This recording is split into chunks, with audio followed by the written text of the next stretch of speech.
Ah, my good and dear friends.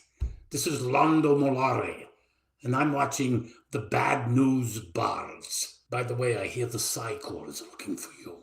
I would hate very much if they found you.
Well, hello, everyone. Cam, are you here? Or did I not put you in the right one? Oh, I gotta put Cam in here. He bailed on me. What's up, Cam? Oh, hi. Yeah, you were hanging out in the background. It locked up on me, so I had to jump in. I'm like, why do I have to re-add you? I'm like, you were already there. We were just talking a minute ago. All right. Hey, look we got a bunch of people in the chat already. Yeah. Old Contemptible. I see Edgelord King. Looks. I see Weatherman. Look at Weatherman. How you doing, buddy? Good. Well, we've got a couple of people in the background. I'm going to bring on Dave and George, and then we might have a special guest waiting along with us. So that's going to be fun. So without any further ado, let me go ahead and go to this one. Oh, look at that. I don't like that. There we go. Now we got the guys with George, Dave, and our special super secret guest. Good evening, bro. How you doing? Good. Hello. All right. Thanks for having us on. Really appreciate this, guys. Oh man, this is good. This is gonna be awesome. Yeah. I've got some stuff sitting behind me. Of course, I've got. Let me flip the camera over so everybody can see what I've got here. I got a little setup here. I got all the stuff set up there on the bench there that I've got, not counting the box that's sitting behind me. So that's tremendous. All the books and the map and everything. So Cam likes to ask a question. Now Dave and George, you guys did you said that he asked you when we did the July 5th one, you think? Your origin story? Do you remember? I don't think I don't know. I can't remember. All right. Well, I believe yes. They're always good stories, so you can either pass if you think that you'd like to, or you could say another element if you like. So, but go ahead, Cam. You take it. You ask the questions, and then I look fondly on my old how I first discovered role playing and such. So I like to hear other people's stories as well. So if you could go as long or as short as you want. Maybe we could start with Dave. And again, if you feel the story has already been told sufficiently, you can just pass and we'll go on to George and then Rich. Rich, I know we haven't gotten. So right. We'll save him the best for last, right? Dave hit the pass button. Is that right? I already hit the pass button. Okay. We got George. No whammies. Oh, wow. George will take enough time for everyone. Oh, really? Oh. This is going to be sweet and short, actually. Bullshit. Yeah. See how this goes, Cam, right off the bat. So, No respect. No respect. Yeah, no respect. No, Do something, George. Yeah. What I'll say is I was first introduced by a couple of friends I had in Rochester. This would have been, oh my God, 7th grade. They introduced me, Kevin and Fritz, back in Rochester, showed me this game and said, there's this game, it's an adventure game called Dungeons and Dragons. And I was like, what is that? And that was my first introduction. So they brought me in, I rolled up a fighter, and that was my first character I ever played. And I was a bit lost because I didn't know exactly, how to do it. So, you're young, you're just getting into the game. But that was my first experience, was a couple friends in Rochester. Oh my God, long time ago. But that was my introduction into D&D back Sure. then. That would have been, oh my God, 78, somewhere around there, 78 or so. Okay. Do you remember if it was the Holmes Basic or was it AD&D? I believe the first one, from what I remember, was the Holmes, the blue box. Okay. That we started with, because I always remember Fritz ran that sample dungeon that was in the back that they had, so he used that. I think that was the first one we ever ran in. So Very cool. yeah, it was really cool. Since Chris is here on Hawaii, I'll throw a name out there too that he'll remember.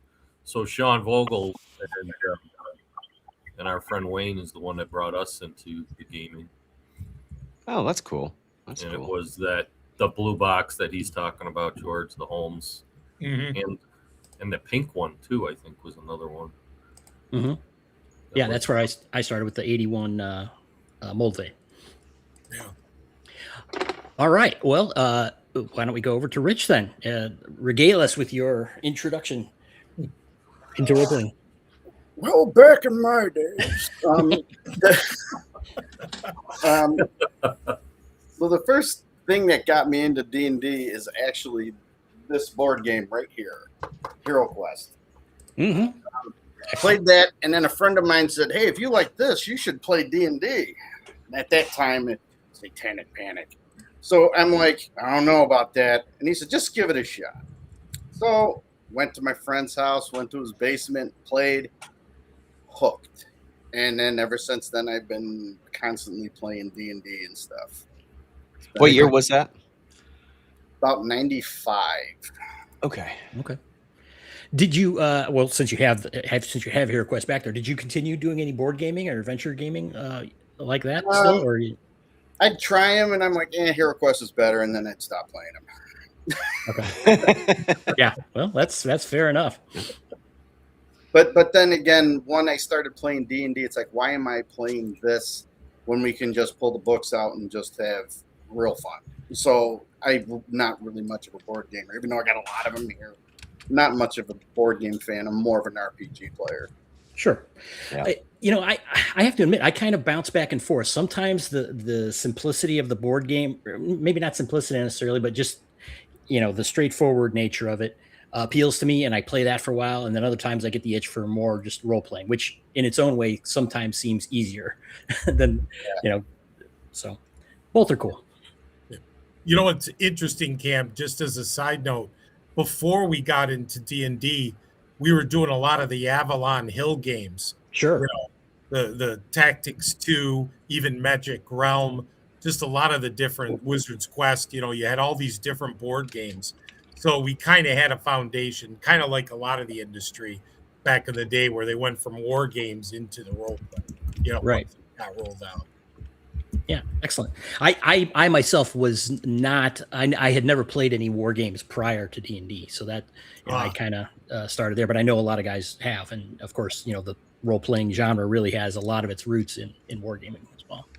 Yeah. We got a question in the chat from Stephen Kennedy. He's like, "What? No Shadow?" And he knows we're doing the stream. I talked to him Friday, I think, with him. And he actually has a game that he's in right now, I believe. So I think that's his excuse, and he's sticking to it. So, but he is aware. So I just wanted to point that out. And I'm going to go ahead and put the chat up. We've got a whole bunch of great people in the chat. Brother Anselm, good to see you. Everybody, be sure to like and subscribe.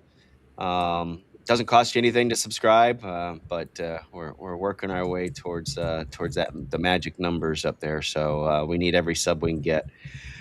Edgelord's in the chat. Of course, he lives over in your neck of the woods. Yeah. He does. What I see there is a loser when I see him. Uh-oh. Shots fired there. Shots fired. Yeah. You hear that, Edgelord? Roll for initiative, guys. Roll for initiative. Oh my gosh. So there's a whole bunch of stuff. You've been making some big announcements lately. I saw you on my buddy Roger's thing. I guess you announced a couple of new lines of products that you started carrying. Who wants to pick that one up? George, is that yours or is that Dave's? Either way, you know what? Dave was really instrumental. Dave, do you want to talk about the paints and everything, that whole line? Yeah, sure. I'll take a stab at it. Okay. So it seemed natural to bring a paint line in for decades. We used to carry the Poly-S, the Flocals, and believe it or not, Chessex brand used to have paints as well. Mm-hmm. And I think for me, one of the inspirations was going over to Rich's and showing him some of the Arduin materials. Even though he had the shop, it wasn't really a huge inspiration, but seeing the racks of the paint, and it seemed natural to just bring them in for, basically customer service and have it to complement the miniatures. So naturally, I knew Ammo and AK are probably considered the best paints in the world. And I put feelers out to those two companies. They both wrote me back. Ammo wrote back first. And Ammo had started carrying a new line and manufacturing a new line of paints called Ionic, which was specifically for figure painting for fantasy. So just prior to Central New York Con, I was trying to make a play to get them into the country because they're out of Spain. And it just didn't come to happen just because of the shipping costs and times, and just a lot of bad things went wrong and it didn't happen. So long story short, a few months passed by. I turned them down. I wasn't going to bring them in until maybe next year, maybe for CNY Con again. And then all of a sudden they called and said they had it all palleted up and ready to ship everything we had on order. And I'm like, what? So they gave me a new price for shipping, and believe it or not, it was more expensive to ship it by sea than it was to ship it by air. And I'm like, no, I'm out. And then we had some more dialogues and a few more dialogues, and finally we came to a deal. And I said, all right, I can afford to bring them in. And we brought them into the country, and they were actually supposed to originally be here. I think it was the 23rd or something, or 28th. And it didn't happen because it got, I think it got delayed in getting picked up by FedEx. Then I made my best estimate that it would be here on Friday, about 2 days ago. And, well, believe it or not, the stuff came from Spain, went to Boston, Massachusetts, and for some odd reason, it got shipped down to Tennessee, down your neck. And then it just got stuck in limbo down there. Yeah. Who was it going by domestically? FedEx. Oh, that's why. That's why I went to Memphis. Yeah. Yeah, it's like a void down there. And I sat there and I'm calling them and trying to get everything pushed through. All the customs paperworks were done and everything was set and ready to go. And they said, okay, you're going to have it. And ironically, they said you had to have it by Friday, which was 2 days ago, which was my best guess that we would have it. And I sat here all day waiting for it to show up, and it didn't show. And then I'm like, what the, I called them up and they said, oh, it looks like it didn't make the plane, so it's not going to come up until Monday. So we're going to have everything tomorrow. It's actually in our neck of the woods now. Yeah. That's good. That's good. And yeah, there was some weather in this area. We've had it's almost been like Florida afternoon thunderstorms every day. I mean, that could have been it because they did Yeah. say it didn't make the plane. Yeah, that would be very excellent. And they start out on the west side of the state and work their way over here towards my side, because I get reports on it before they get over here because the Skywarn activates in the Middle Tennessee area long before it gets in our neck of the woods. But yeah, I had something I was expecting delivered yesterday or Friday as well, and it kept on saying that this was going through the postal service. It came from Missouri, right, and somehow wound up in Atlanta, and it arrived in Atlanta Friday morning at like 4:30 in the morning. And it says still arriving on time Friday by 9 p.m., right? It's in Atlanta at 4:30. Now, Atlanta is a 3-hour drive from me here, about 3.5 hours. And I'm like, okay, well, maybe it'll get up to the Chattanooga distribution center, blah, blah, blah. 6:38 p.m. I see the last update that it finally departed Atlanta. 14 hours out. It sat around for 14 hours in Atlanta. I said, "There's no way. It's not even. It can't even get to Chattanooga in 3 hours. There's no way it's Yeah. going to be here by 8." Yeah. So, Really? but They you have know, automatic delay on everything. Yeah. yeah, We're- these look kind of cool. Now, did you put every color in here? Yeah, so I got pretty excited about these paints because they're supposed to be really good. Yeah, And there's 180 colors in the baseline. You're currently showing the heavy metal metallics line. right. That's the first page.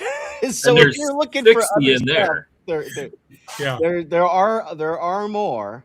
Yeah, there's 60 in there. Then there's 54 more in the dry brush range, Yeah, which I found intriguing. For me, dry brushing is any paint, but I don't know. are they Something dry about pigments? those paints Are they- just caught my eye, and I'm like, I don't know. I think they're worth exploring. And Well, they could be the dry pigments too. I've seen that being used for dry I'm brushing. pretty sure from what I've seen is they're really thick paints, the dry brush ones. Yeah, Makes sense. yeah. So I'm a little Yeah. excited on these. They're supposed to be great. I have no reason to doubt it. I do have some old ammo paints.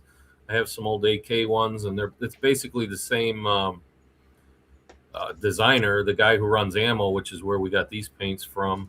I mean, I got Vallejo Actually paints from did Whiz all the Kids and stuff for stuff. AK. Yeah. But I'm anxious, and I know Ducato is looking. He's going to be trying some of these, and I think Shadow said he's got a whole bunch that he's trying. So Yeah, so we're at about rough guess 300 different SKUs, Yeah. colors. About 300 was right, Dave. And just so you know, Jeff, we had some friends talk to us, and we named the line Paints and Fraints. I saw that. I saw Paints and Fraints, and I'm like, I get it. I get it. Yeah. I think it would be really good for some of these kits. Now, I was looking at the manufacturer's website. Of course, they're in Spain, I think. They're in Yeah. Spain. Yep. Yeah, and I know that they have like some sets of paints, kind of comparable to They like do. this type of thing. Yeah. Now, are you going to be carrying some of those? Yeah, so, well, first off, I liberally borrowed all the pictures. And No, I most never of saw the these text. before at all. What are you talking about? just to expedite things. But yeah, I think we'd like to eventually carry some of the other sets. But Yeah. all those sets, all those colors are available in the singles. So we Yeah, have every single color that is in those sets. I noticed you had some of the three packs, of like a certain shade, like green, 3 greens and different. Yeah. That's pretty cool. Yeah. Now here's the regular color ones too. I mean, obviously you wouldn't get the box that shows, all the nice painted figure on the cover, but I think eventually we'd like to bring some of those in, see how these do, and yeah, we'll Well, test them, and they're reasonable. I mean, how many milliliters are these? 20 mil. For 20 $5. Yep. I mean, And that's the Dio dry brushes. I think we have them at 6 or 8. I can't remember, and they're like 40 milliliters. I think Oh, wow. maybe 35. Yeah. We think we're pretty competitive guys with, other paints.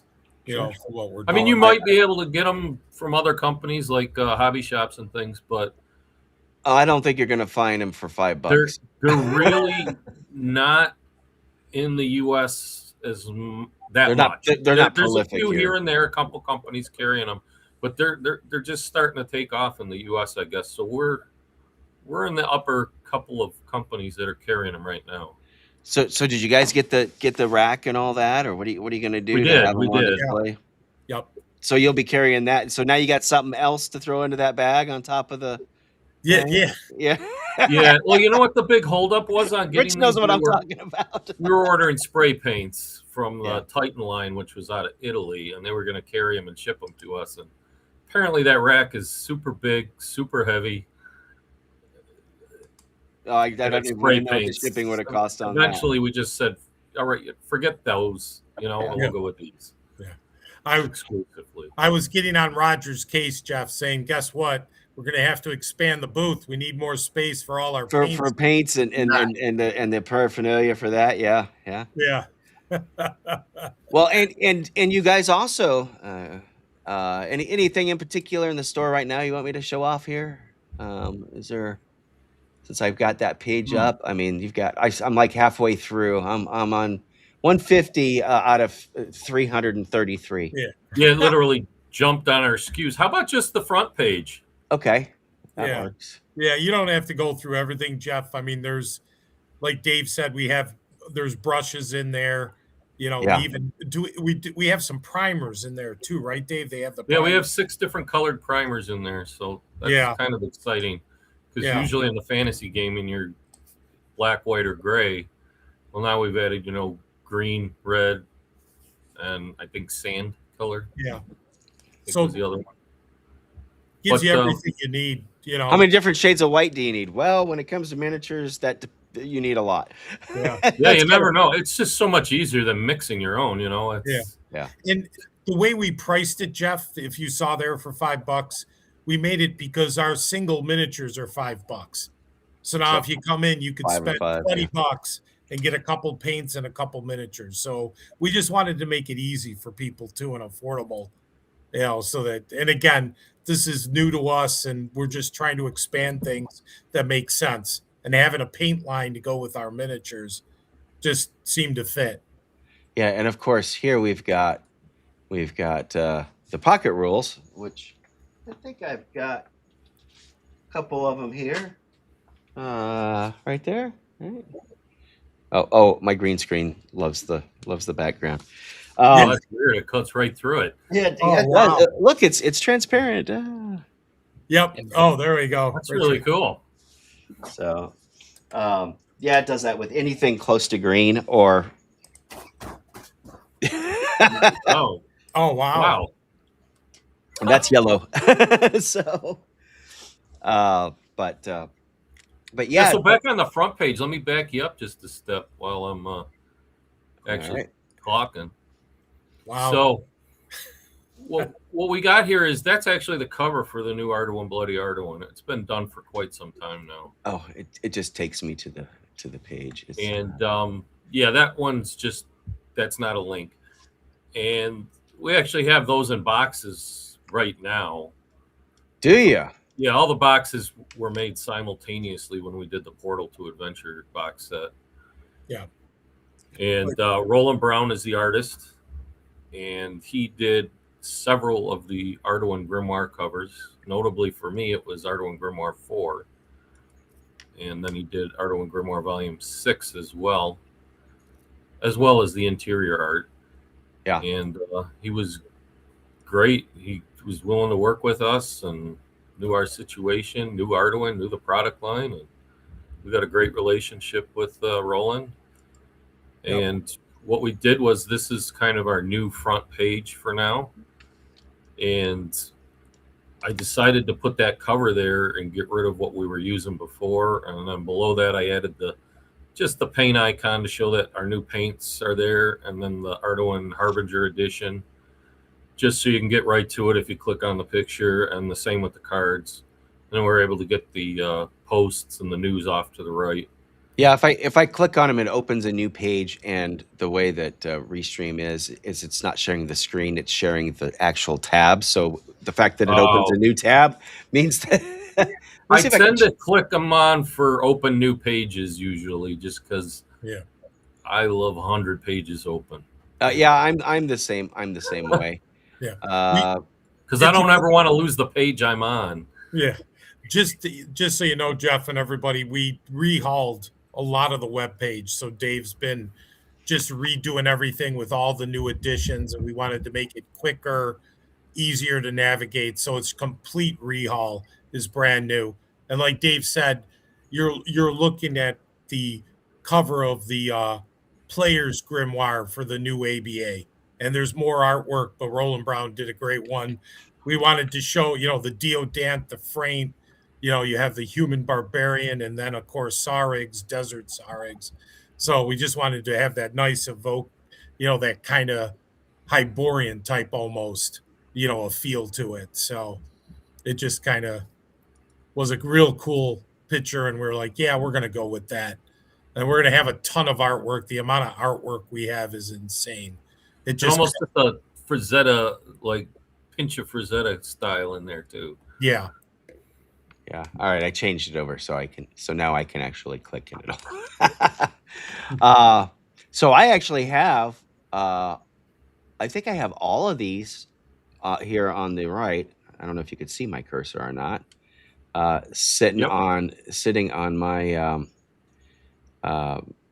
my shelf there. Let me see here. No, I don't want to maximize. I'm trying to make it go back to here. Let's go do that. There we go. So you can see them on the shelf there, right underneath that lovely framed map. Yeah, that looks great. Yeah. That frame, I built that frame myself. That's the first time I ever made a frame. So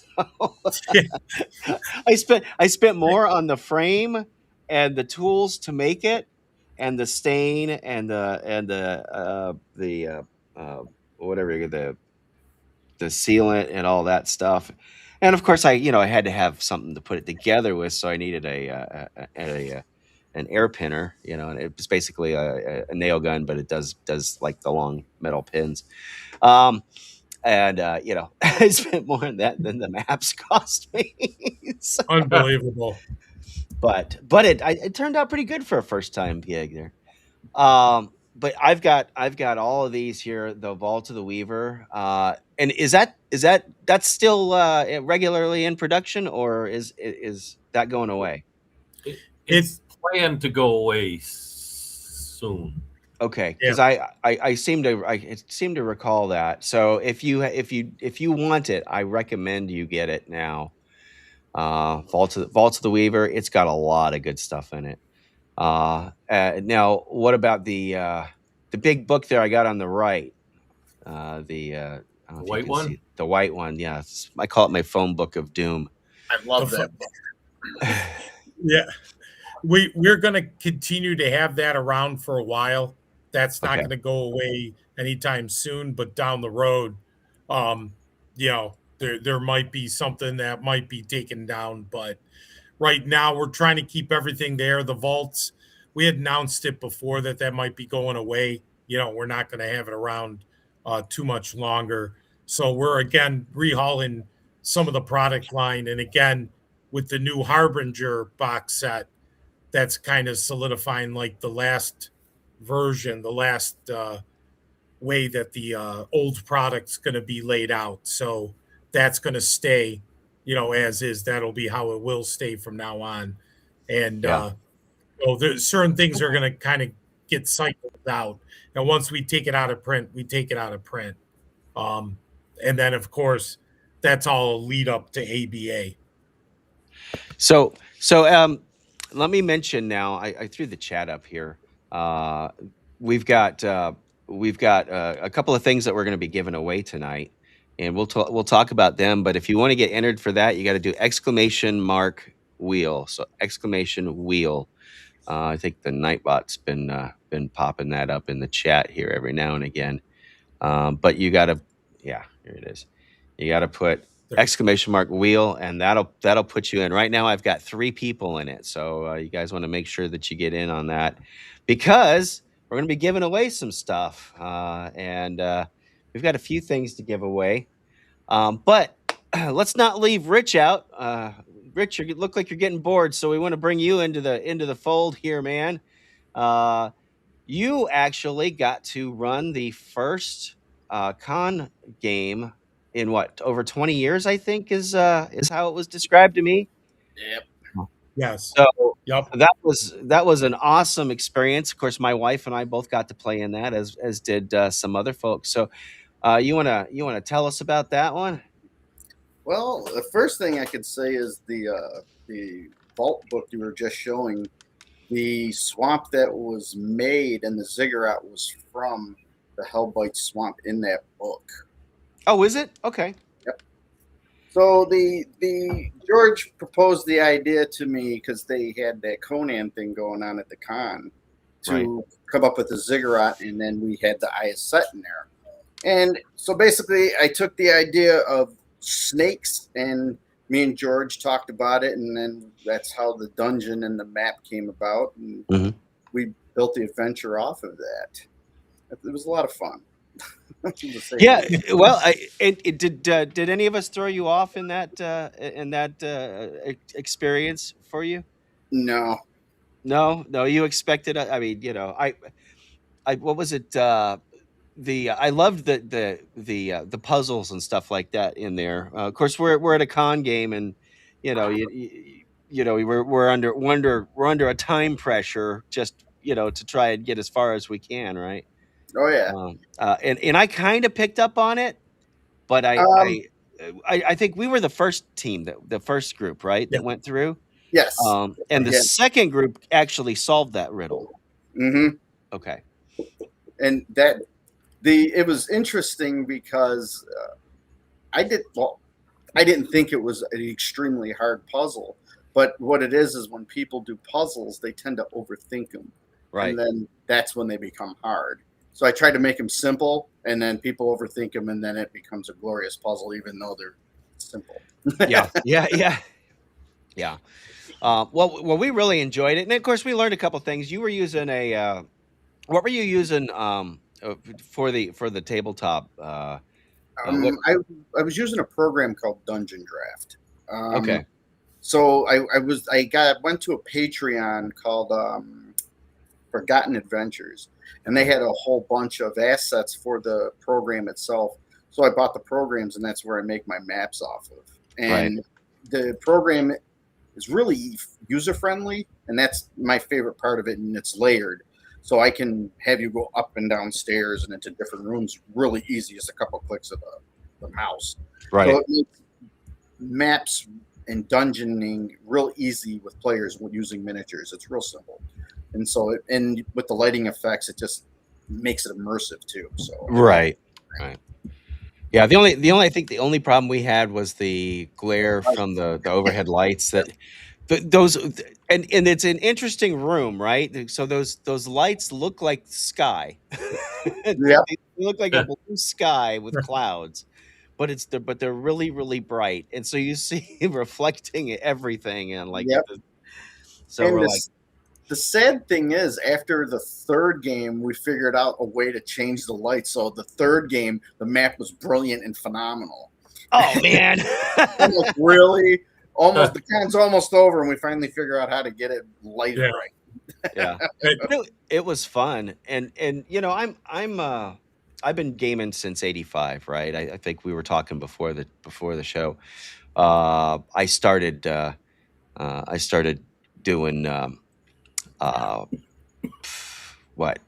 running around 2003, I think, is about when I got asked to take over, and been running ever since. So it was good to go to a game and actually get to play. And we've done both Theater of the Mind and I've used a VTT locally. Plus when half of our group moved up to Tennessee and the other half is still back in Florida, and so then we were using a VTT plus Discord. Yep. A hybrid kind of everything, but what do you prefer? Do you prefer minis? You prefer the video map, theater of the mind, or kind of it depends?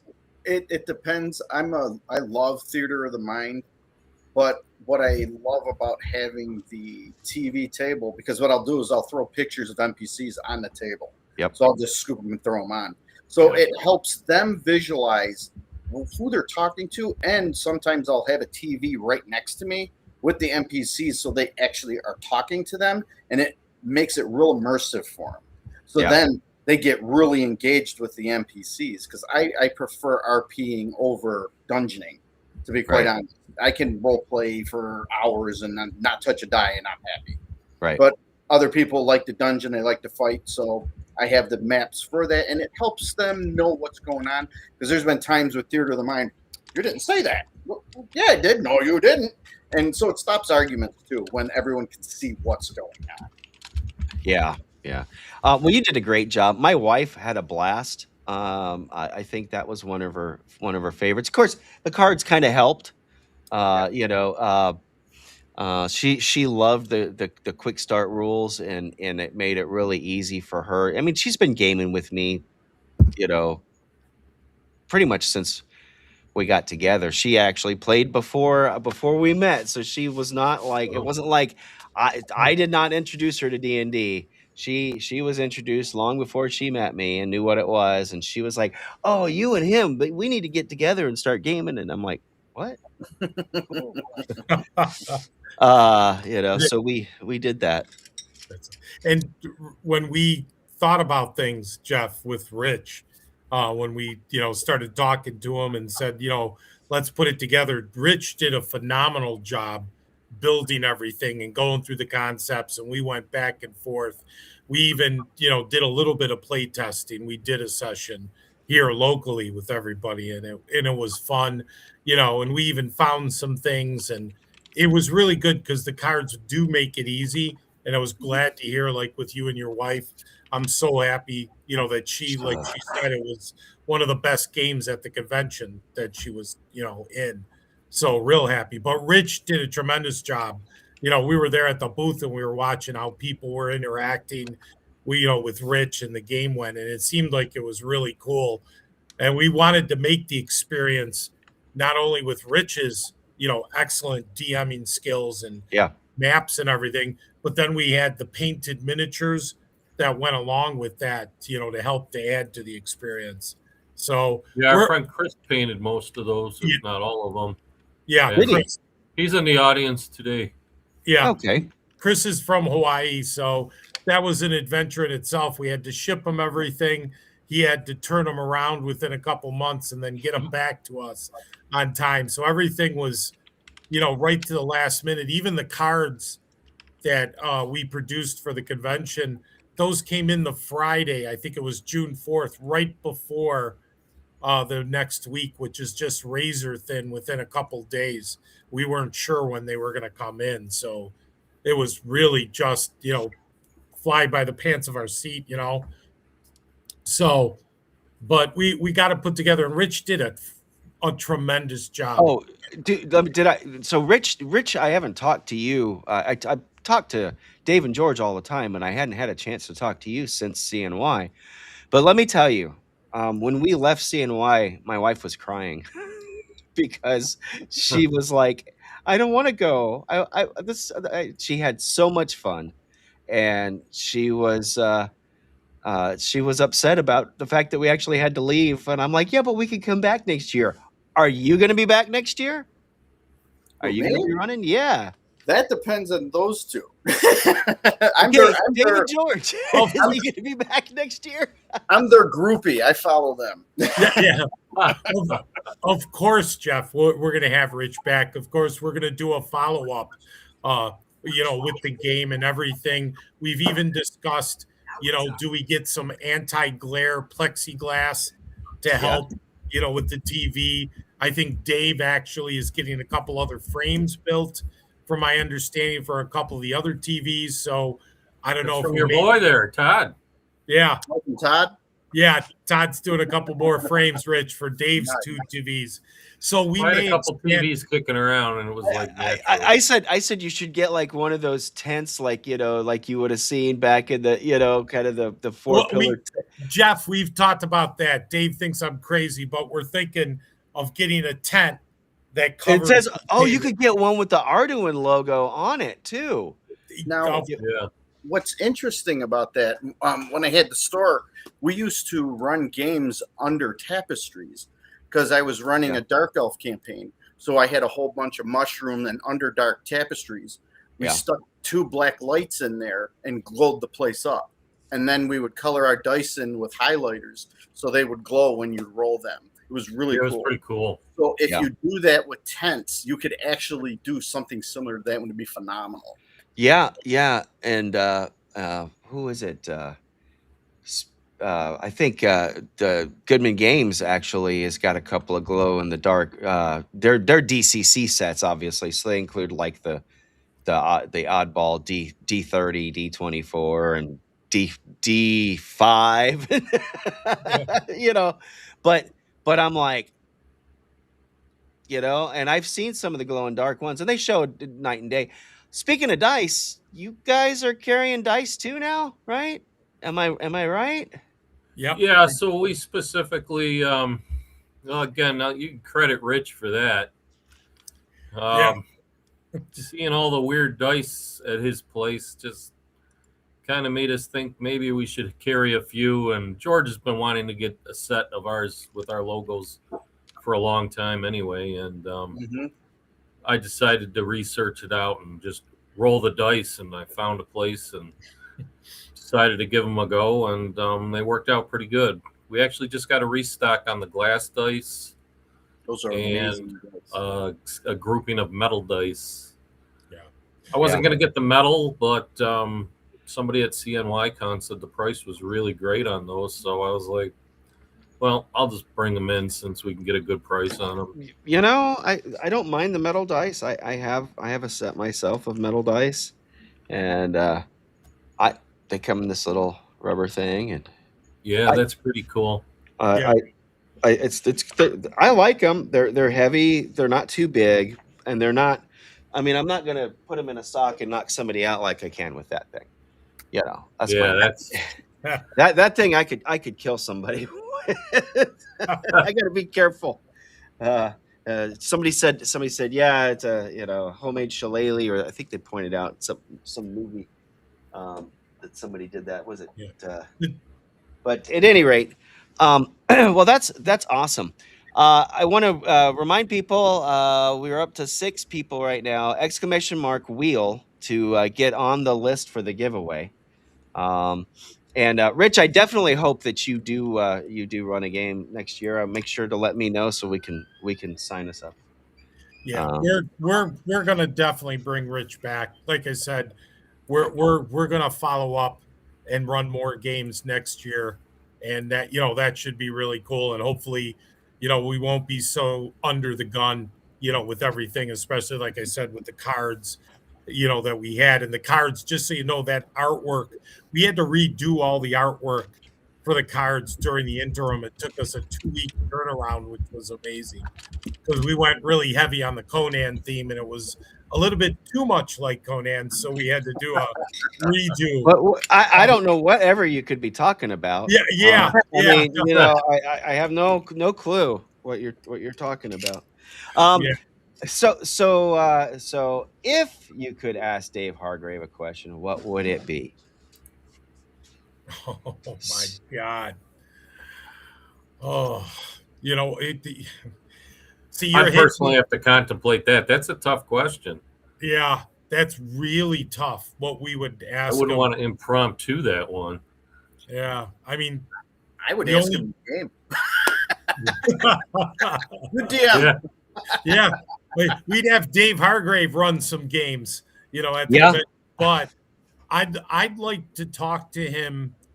We do have, speaking of Dave Hargrave, we do have some tapes, 8-track tapes that we got. They They're not 8-track. Don't listen to that. They're Yeah, cassette. whatever that cassette or regular They're cassette. now on Okay. CD. I was gonna say you need me to go hunt a Yeah, we got them transferred MP4 over or whatever. electronically, and it was when Dave Hargrave was talking with Neville Stockton about Star Rovers, a sci-fi game that Neville Stockton, he was the owner of Archive Miniatures, which did a lot of Arduin miniatures back, in the late 70s. And he talked about game design and everything. So that was really interesting listening to Dave talk about the philosophy, how to do this, criticals. I'd love to have some questions and ask him about that specifically, where he got his design, ask him about some of the monsters, some of the things, right. because there's a lot of hidden things where in Arduin you have so much information, but it's not the complete picture. Like a Vampusa, what was behind the Vampusa? Is there things we're missing? Like with the Vampusa as an example, from our understanding, and this was from former players, when it would bite you, because a Vampusa, just for everybody knows, is a vampire Medusa. It's a Medusa that's undead. Is that what we ran into, Rich? Was that what we killed? No, that was just a normal Medusa. Okay. Yeah. So you didn't want to slaughter us right off the bat. Yeah. Is what you're saying. Oh, Actually, he did. Well, you did. Okay. Funny story. Every group that fought that Medusa and the two salamanders wiped them out. There was no challenge. Yeah. And it really upset me. So what you're saying is be prepared to die next year. Right. Yeah, that's what I think he's saying. Yeah, so we might increase the difficulty and start really just throwing it at everybody. But the Vampusa, when it drinks blood, as it's drinking your blood, you start turning to stone. And then when you're fully drained, you're just a stone statue. So, but it's a cool thing. But I just as a knee jerk, Dave's right. That's something we'd contemplate. What would we ask Dave? But I'd love to talk to him about the game mechanics, his ideas behind monsters and stuff. Would be extremely interesting. The history of Arduin. What's some of the hidden things that we don't know about Arduin in the world? Yeah. There's a question for Dave here on the minis. Now, I'm already answering them too, but well, this is a good question for everybody, people that are watching even after the live stream. So, do you prefer acrylic or polyurethane top coat on your minis? Now, I've never put a top coat on any of my minis, but they're all just the regular. So far, the painted ones. I'm getting ready to get started painting on these metal minis. So, we'll dive into that in a minute. But what's the answer to this question? So me, I prefer a matte finish, usually like an acrylic matte, so it doesn't make the colors super bright or anything. Right. And take that also with, I did like to used to add a little bit of gloss here and there depending on what the items were. So say they had a gem or something in their hand, something that should be shiny, just put a dab of gloss over that. And it'll gloss it. It'll be a smooth finish instead of. That's kind of what I went with the glossy finish on the frame because I thought a frame should be kind of glossy and make things pop. But that was the debate I was having. Do I want it to be shiny or do I want it to be matte? And it's kind of the same thing with the miniatures. Your clothing you don't really want to be shiny, right? Because it's supposed to be cloth, right? Yeah. Whereas plus maybe you got some sort of king or something or queen and. Yeah, maybe it's a some sort of royal garb or something. Right. Other than that, it would be kind of just a flat color. Then, like if you've got buckles or something like that, then you would put your gloss on it, right, on the buckles and stuff. Okay. What about you, Rich? Do you do a lot of painting? Nah, I dabbled into it a little bit, but I'm not much of a painter. I don't have the patience. Yeah. I kind of find it a Zen thing. When I get into the painting mode, I'm in the painting mode, and it's just kind of like, and I just kind of just run with it and keep on going and until I, it looks like what I want, and I may put something aside, let it dry a little bit before I, and work on something else. But Yeah, Uh, I normally draw instead. Drawing. oh, you draw? Okay. Well, you got me beat because my drawing is stick figures. So Rich does some really good drawing, and we want to get him in on some of the Arduin art. Yeah. Chris also made a That- good comment too about using the effects, like the wet effects. That's another thing. I never really dabbled much into that, but yeah, the wet effects are huge. I've got, and I don't know if these guys have that, but I have some of the specialty ones like blood that is glossy. It's a glossy type of paint for blood effects and stuff like that I use, or for anything that looks like it's gory, and it works really well. So hopefully we'll see if they've got some stuff like that too as time goes on in the paint sets. Yeah, we might add some of those. They got full racks of all kinds of special effects too. Yeah. Absolutely. And I'd say we starting out small, but really, I mean, we've got 3 racks of paints coming in and a box of primers. That's pretty big. Yeah. So if we've got any other questions for anything in the chat, guys, just go ahead and post it there, and we'll try and get it. And remember, exclamation mark wheel in the chat. There is going to be something that we're getting ready to talk about next that you could be able to win that is coming out very, very soon. And so, what do you think? Should I go ahead and open my package first, or should we do it that way? yeah, if you want to, why don't you go ahead, Jeff? And before we get there, one other thing I wanted to mention, we talked about Rich, the great game that he ran, this year at CNYCon and then coming next year. But the first year of CNYCon in 2025, Rich came and he was there with Josh. He was his friend Josh helping us with the booth and hanging out. And what happened was Roger had one of the GMs who couldn't make it. So they had a game that all of a sudden became vacant. There was players and they needed someone to run a game. And I remember calling Rich because he was getting something to eat. And Rich just said, give me 10 minutes and let me get my laptop from the car. And Rich jumped in and ran a game. And it was a great game. Everyone had a great time. So Rich jumped in last year, the first year of the convention, and subbed in for a GM in minutes. Came up with an adventure that he had, got his laptop and ran an adventure that everybody really enjoyed. So kudos to Rich for doing that. So I wanted to. Yeah, he did that pretty quick too, I might add. Yeah, that was pretty spectacular for Rich to jump in like that. Yeah, and that's how we, I think, may have found out how he has traveling dice all the time. Yeah. They're always in my pocket. Yeah.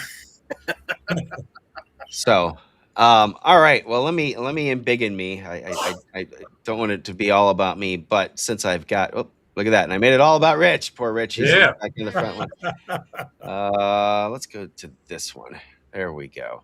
All right. So I got this package here. UPS, and we're gonna try and open it. Let's see if it actually opens properly, or do I have to pull out the heavy hardware there? My sword of opening. Oh my God, I packed it. I hope I didn't put garbage in there. Yeah, really. Uh-oh. Have a failure on the pull tab. Good side. There's another side here. Yeah. All right. Uh-oh. Those UPS boxes have like contact cement on them or something. Well, that didn't work. All right. We'll bring out we'll finish this puppy off like it should. All right. So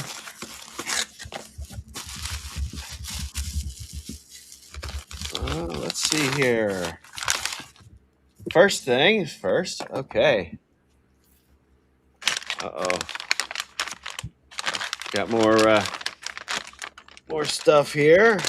And now I've got the one that I didn't have. Because I didn't have this one. I had I had this one.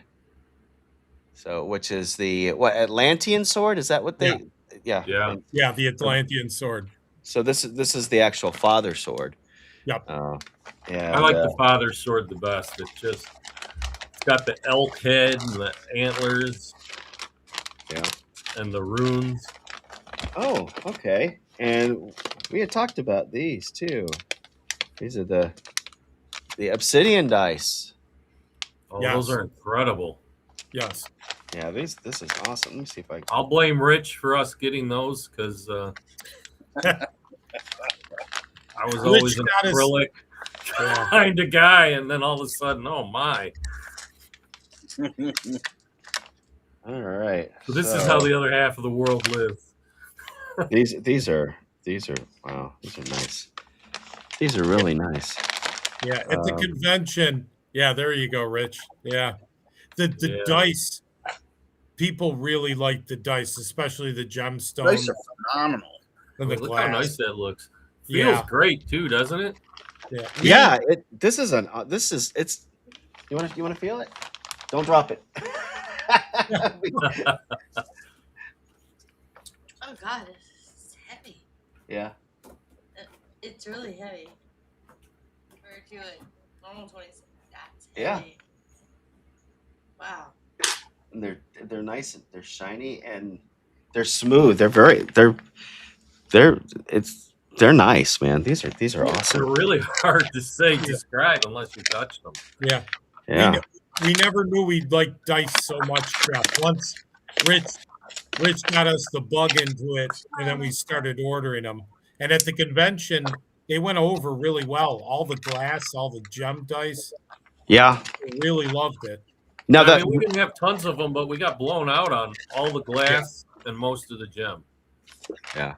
And of course, here's some Lord of the Ring sets too. Yeah. Here's the Arduin pocket set, and of course, so we got the father sword here. Yeah. All right, so this is all in one bag. So I'm gonna put all this back in this bag. Yeah. And the one thing we did with the dice, with the crown, we put the crown on the new sets of dice we got are all on the highest numbers. The 20. So if you roll a crown, it's a 20. If you roll a crown on an 8-sided, it's 8. It's all the high level. And what we love is when you roll percentiles, you get double crowns. That's your 100. So. All right. Let's see. What else do we have in here? Oh. Okay. So this is the character sheets and the monster cards, right? Yeah. Those come with the box set. That's the free add-on. All right. And the other cards were the other free add-on, Jeff, the new pocket rules. Okay. All right. Because we did get those. You were giving those away at the at CNY. Correct. So here it is. It is real. It does exist in the flesh. So I think we're gonna actually open this up and show what's inside. And yes, this was not a given to me. I bought this, didn't I? Yes. You did. I feel bad. Yeah. But that you could technically call that a proof, but it's actually off the production line. Yeah. We only got a few copies of those. And so when are these going to be widely available? They can already order them now, right? Yeah. Right. They can order them now. The expected ship time is late September at the latest. It's probable that it'll be early September. Yeah. Okay. It'll be September at some point. We're hoping early. So sorry, the ASMR crowd. It didn't make a lot of noise unwrapping it, but here it is now out of the shrink, and we are going to lift it up. All right, and that's a nice box, man. It's got the Arduin logo on the side. It's got Arduin vertically on that one. Look at that. And on this side, so it'll look nice no matter what way it's sitting out. But I think that's the best way. Always put it on display. All right. How was that opening it, Jeff, with the little the finger? Not bad. Not bad at all. Good. Good. Not bad. I mean, I held it from the side and let it slip out. But it did. It was nice to be able to like give it a little bit of So worked out well. Of course, it includes a set of dice. Now, are you going with all black for this one, or They is it are just- all black. okay? All black with white pips. Yep. So that's the set of dice that's in there. All right, and then the first thing I see staring at me, green screen might pick on him a little bit, but tell me about this guy. What you're seeing there, Jeff, for both of the cards, that's the first one. Right. These are original, unpublished item cards from Dave Hargrave's stash that he used in his campaigns in his games. And in the front is the original artwork. And Right. the back, yeah. And the On the other back, side. yeah. And on the back is his original handwriting. And you'll notice in the corner, it says David H. Hargrave, Origins, 1981. Oh, that's awesome. We had a big back and forth and decided instead of reformatting to leave it with all the original handwriting. And everyone so far has been very positive about that because now you're getting it as is. I love that. That dude is just awesome, and it looks just like it was. And this is what's in the box, right? So everyone would get one of these. Everyone's there's two of them that you're gonna get, and that's part of the unpublished cards we have. Right. And the cards obviously are the same size as the pocket rules, the 3x5, so they all conform to the same size. And they have the same coloration with the parchment and the full color on the one side. So that is a pendant, magic pendant that comes in there. So everyone's going to get both of those cards in the box set. We have upwards to about 4,000 of those cards in our possession. Now this is obviously looks like a pendant, and what I like about this one on the back side now, get that. Yep. And there you see his initial DAH, 1982. It took a little work. If you look where it says sold to Multiversal Trading Company by Nine Fingered Jack, that had to be reworked entirely. And if you look to the upper right of DAH, there's a number 6. That was there in pencil too. That needed a little bit of rework to make it. Oh, I see it. Yeah. That's all on the original card. We tried to pop every area that wasn't really showing well on a print. Including the red. The red is always a challenge. Yeah. Red tends to fade, right? So yeah, if you'd seen the maps that Hargrave did, which have thousands of names on them, that might be a question I ask him. How the hell do you come up with all those names? Yeah. But he used red extensively. Like it was much more than any other color. Or non-color, if you want to say black is a non-color or presence of all. Right. But it most of it fades and it's gone.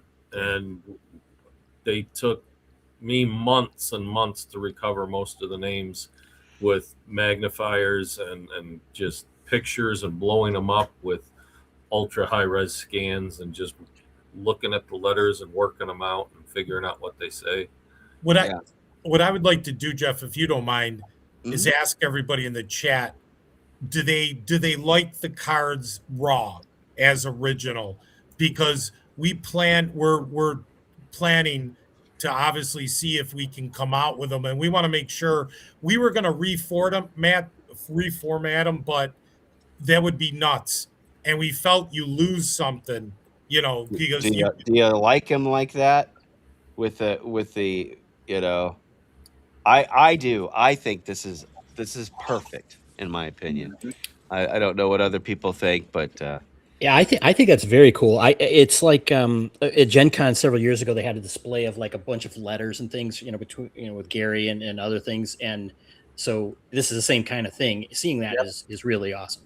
yeah, Yeah. and then of course this again, Yeah. and that's if I can get my camera to focus here, and of course the green screen likes his green. Obviously he's got green on him. Yeah. But Yeah.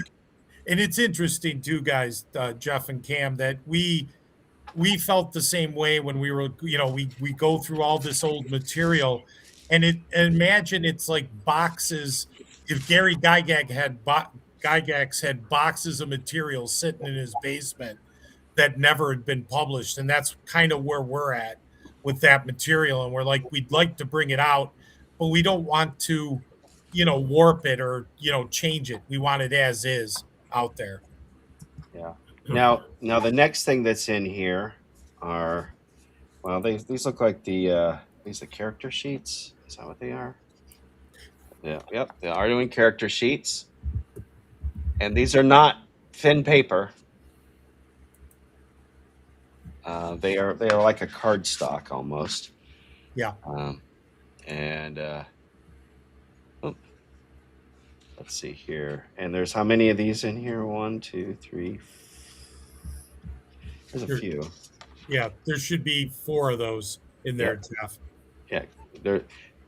Yep, there are 4. Absolutely right. Well, the nice little touch on those too is we got the rounded corners with everything. Yeah, I see that. I see that. They're almost kind of like they're like playing card thick, maybe a little thicker, index card, something like that. I don't know. They're pretty durable. So, I'm not sure if I would personally write on these. I would probably not write on them and use them. But this is really cool. This is something that is awesome. And let's see if we can. Critical hit table. Now Hargrave was known for doing a lot of innovative things when it came to criticals and all kinds of things. And look at that. This is what, a D100 table. Yes. So it's his original Arduin crit table. You can roll 100. It's a critical D100. And then on the back side, there's of course an Octa. How do you pronounce that? Octarilla? Yep, Octarilla. Those are both original pieces from Earl Otis, and we got some of the first generation. So we did we got the first generation pieces and put them on there, and thought how beautiful, and it fits the theme of a critical hit chart. The front being the character getting hit by the Scorpadillo, and on the back you got the character, a warrior taking out the Octarilla. So we felt it was just a really cool, and it's a handy reference sheet. And on that is not only the critical hit chart, but it references the page numbers in the grimoire for some of the other critical hit charts and stuff. Yeah, we thought it would be a little feature. The next things in this are the actual, and let me make sure, because I know one of them. I want to make sure which one not to show the backside of. It's not that one. It's this one, right? Yeah. Okay. All right. Yeah, because these, unlike the staple bound ones that were in the Portal to Adventure set, which were kind of throwback original type. Yeah. These are actually bound, glue bound, right? So these are actually no, not that, but these are, and so you've got volume 1, and then a second volume 1 that I can't show the backside of. Yeah. That's the Espinozo version. The first one was Earl Otis. Right. Now I could show the backside of this one here. And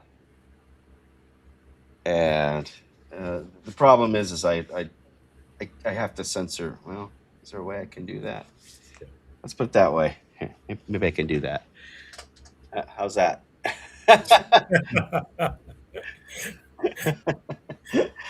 I love the artwork from the 70s and 80s. We didn't care back then, man. Yeah, So wasn't a big deal. So these are nice, and they're bright white too. The paper's bright white in there, so the text actually pops pretty well. You'll notice on the bottom we redid the page numbers. We've got a little bit of a line, a scroll, and then the yeah. So now they're very legible. Yeah. Yeah, that definitely helps a lot. Yeah. The old page numbers are still there too, that are handwritten. Yeah. They're typed, but yeah, for reference purposes, that definitely, and that's true with all of them, right? So yeah, and they're also at 6x9 now, also. They're a little bigger.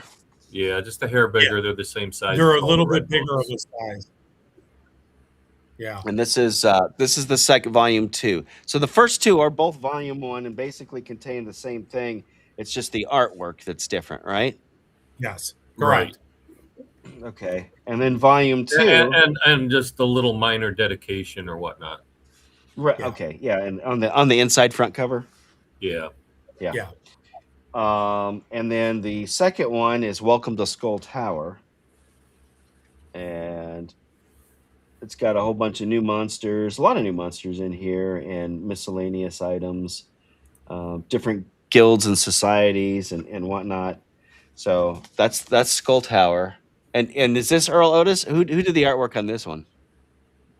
That one is Morno. If you look at the bottom right corner of that picture is his logo. Oh, okay. Yeah, right. I did chat with him to see if we could bring him on as well. Yeah. And he just wasn't doing art really for fantasy or anything at this point. So what a shame. Bring him on. Yeah. I'd like to add that we do have another artist that has kind of mimicked a little bit of his style, which is kind of cool too. And he did a piece for the other box that we haven't come out with. Okay. I don't think he cares if you say his name, George, but Tom. Yeah. Thomas Went, who did a beautiful piece.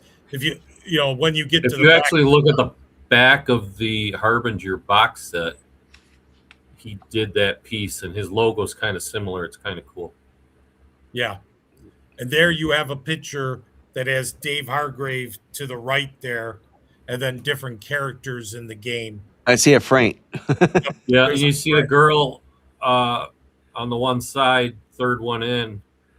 She's the one that was on the back of Arduin Grimoire 2. Oh, the one I had to cover up? Yeah, and the one in the middle with the eye patch, she's in one of the books as well. That's Shardra the Castrator.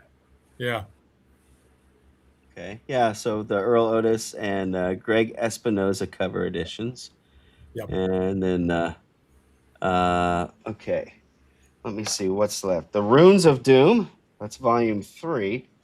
Right. And I like the look on this one here. Yep. We added just a touch into that book. Okay, so onto the first page and then the last couple pages. Yeah. Yeah. And for those of you that wanted to know what Dave Hargrave looked like, he's actually in here in the back. Let me show this here. Yep. So that's the man that actually that was the brains behind this back out. What year did it originally come out? 1977. It came out February 1977. So I was going on 4 years old. Was that a members only jacket he was wearing in that picture? It might have been. It kind of looks like it, doesn't it? Awesome. Yeah.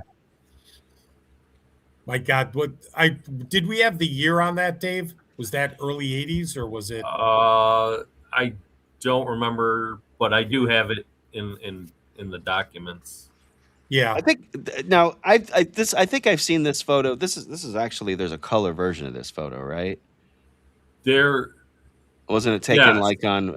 we got the photo from Lance Masmanian.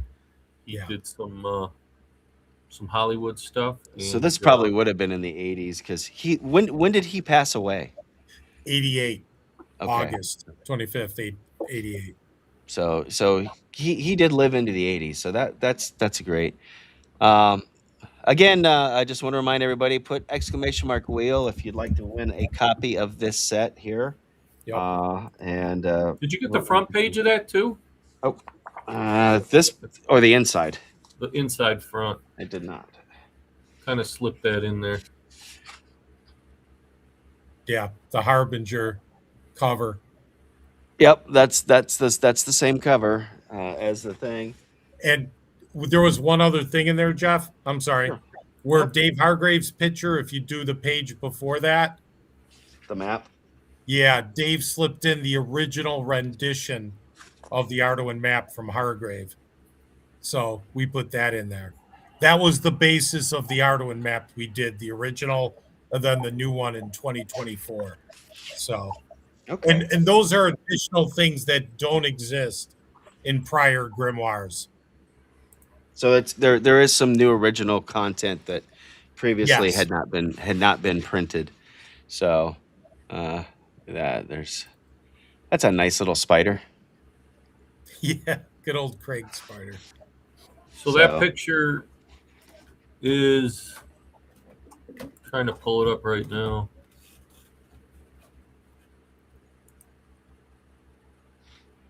$1986. Yep. Wow. Somebody in the chat, Dave, brought it up too. Oh, I didn't see. Yeah, Johnny Ringo. And thanks, Steve. We appreciate the kind words. Yeah, and we appreciate everybody in the chat. Sorry, I'm kind of not being able to pull up the stuff up here, but I wanted to.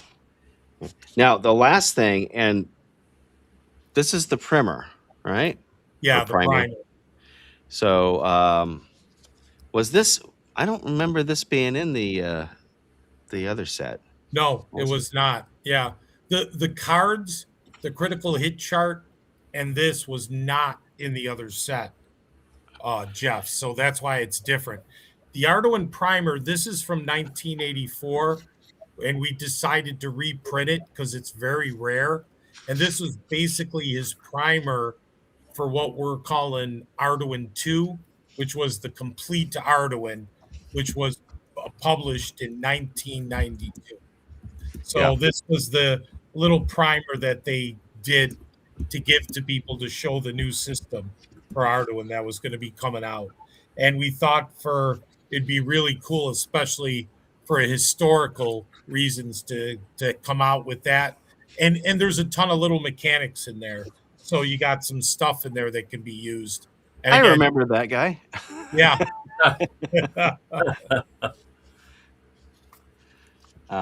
Yeah, this is great, and this is not this one here is not thick. It's not small tables. This is very nicely done. Looks really great. We have a copy up on drive-through. It's not that copy. It's a scanned copy. This one, in your hand, is a full retype and a full remaster of the art. Yeah. Of course, it's got the back. So this is awesome, man. And like I said, they're nice. They're the only book that is not a glued one is the primer, because it's the thinnest, I guess, of the books. Yeah. Correct. Yeah. So it wouldn't have made much sense to have that done like in a perfect bound or something like that. But the other ones, the other ones sit very nice. They've got that pre-folded line there on there, so you could, it's going to fold in the right, it's going to open up in the right spot, and oh yeah, can't show her picture. Come on, Chandra the castrator. Yeah. Yeah. No, Here's no. another one. That's awesome. Yeah. So and Yeah. look, I noticed this too. Because they are a solid edge. Look at that. Let me see if. Come on. Here we go. Look at that. So they do say Yep.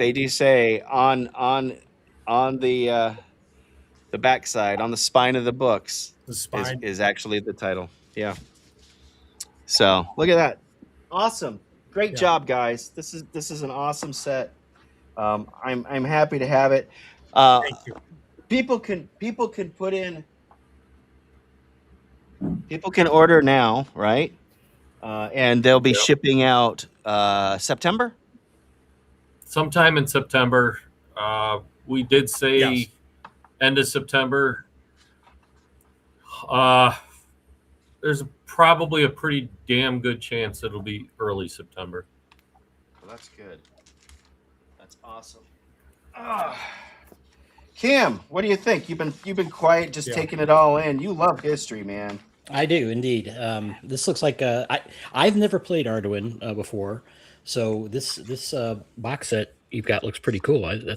It's for $65 right now, right? Yeah. And Pre-ordering. and anybody that got in on the Portal to Adventure, they get anybody that already has the Portal to Adventure that was in that Kickstarter gets a discount too, right? Yeah. So they should have gotten an email with the Yeah. code. If I'm These-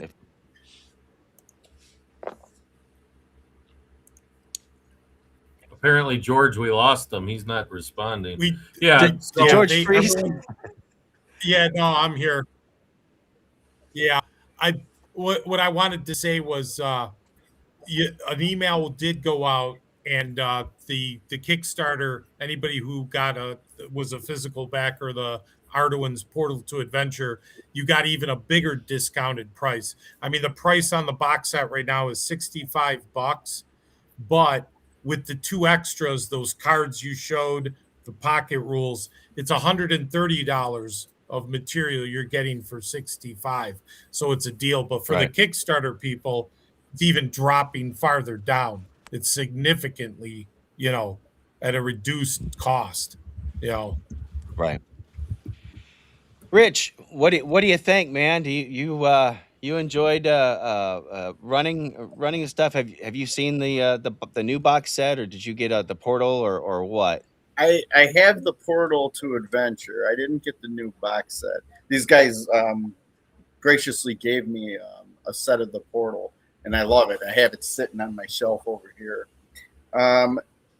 But I have not actually got to look at the box set until now. So everything you showed me, Was new. What do you think, man? I mean, I love this stuff. This is It's amazing. I love that Hargrave's handwritten stuff is in there. That's amazing, and do not change it. It's sweet. absolutely, absolutely do not. It seemed like everybody in the chat was saying the same thing. Keep it as is, which is really cool. Yeah. Yep. Well, that is so awesome. What am I supposed to do? I'm reading now. I'm actually able to read the chat here. What did I miss? What am I being called out on here? Oh man, I'm not sure what you're being called out on. Yes. All right. Any rate, so. All right, so we've got a couple of things to give away. I want to give everybody a chance to get in. They've been seeing it. Exclamation mark wheel in the chat, and that'll put you on the list. Then I got to copy everybody's names over to because I call it the Wheel of Mutiny, Dan. Well, you guys were here for that, weren't you? Yeah. Yes. Yeah. Everybody started demanding the wheel, including Cam. So I call it now the Wheel of Mutiny. So get in now. So I know I've got a couple of card sets and maps that I'm going to give away, right? Yep. So the way this is going to work, when everybody show the boobs. Oh, that's what they wanted. They wanted the artwork. Well, I got it. Look, I'm not necessarily PG-13, but you know, I but think YouTube gets show funny the about that. castrator. Yeah, Yeah. you know, even though it's artistic.